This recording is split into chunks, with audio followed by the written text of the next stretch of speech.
In the third chapter of the God Delusion, Richard Dawkins attempts to refute various arguments for the existence of God. The first of which are the arguments of Saint Thomas Aquinas, his 5 proofs, or as Thomas himself called them, the 5 ways of coming to know the existence of God. And it is on these arguments, specifically the first 3 of these arguments, which I would like to focus. And those are the arguments from motion, efficient cause, and contingency.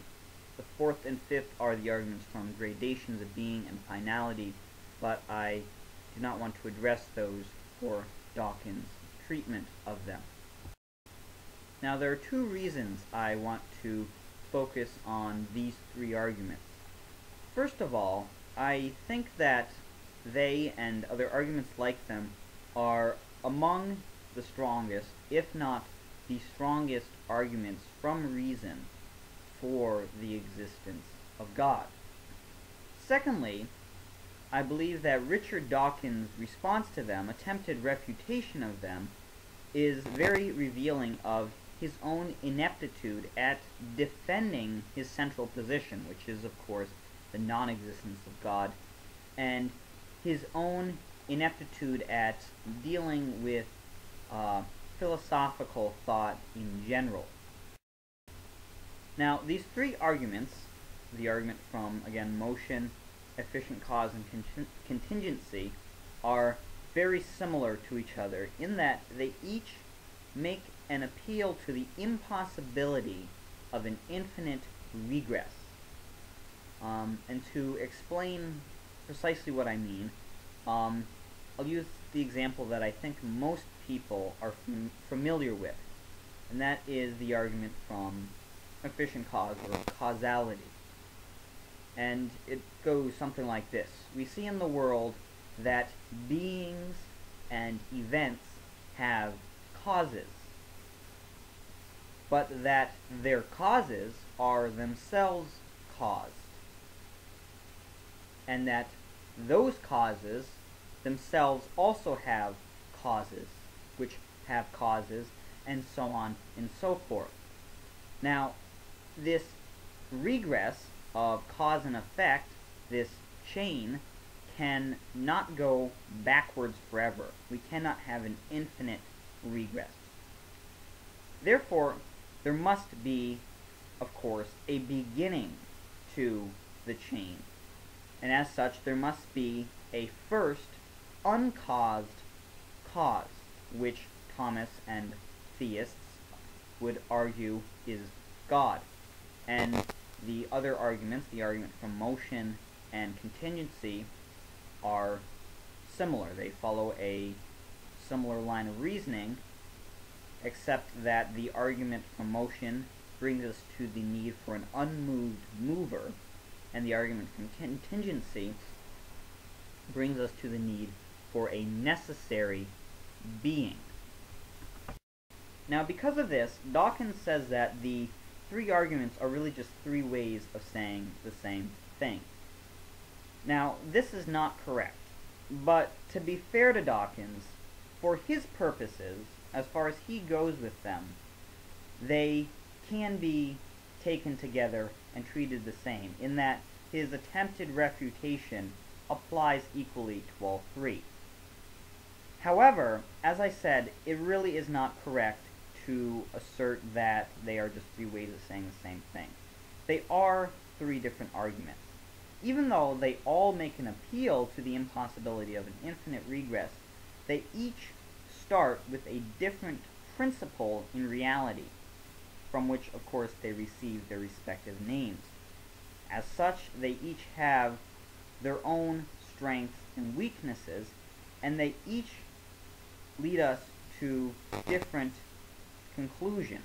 Not conflicting conclusions, but different conclusions. One leads us to conclude that there's an unmoved mover, one that there's an uncaused cause, and one that there's a necessary being. Now, even if, as atheists of course assert, the unmoved mover, uncaused cause, and the necessary being are the same being, we are nonetheless considering him, or it, from different perspectives, depending on which argument we are dealing with. And as such, we may be able to draw different conclusions depending upon whether we are treating this being as the unmoved mover, the uncaused cause, or the necessary being. Dawkins' refutation of the three arguments is as follows. He says, let us grant that there must be a first being. There must be an uncaused cause, an unmoved mover, a necessary being. That being the case, what reason do we have to call this being God? What reason do we have to attribute to this being the qualities which we attribute to God? We have none, and therefore we have not yet demonstrated the existence of God. Now, Dawkins is correct in that we have not yet demonstrated God's existence.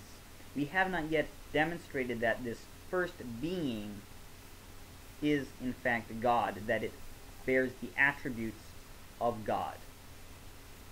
But the problem is that, having pointed this rather obvious fact out, Dawkins then declares the arguments refuted and moves on, as though there were nothing more to say on the matter, as though Thomas Aquinas and other theologians and philosophers before and after him never noticed this apparently gaping hole in the argument, and that none of them ever bothered to formulate some explanation for why we should attribute to this being the qualities of God, that they never formed an argument to demonstrate that the uncaused cause, the unmoved mover, the necessary being is God.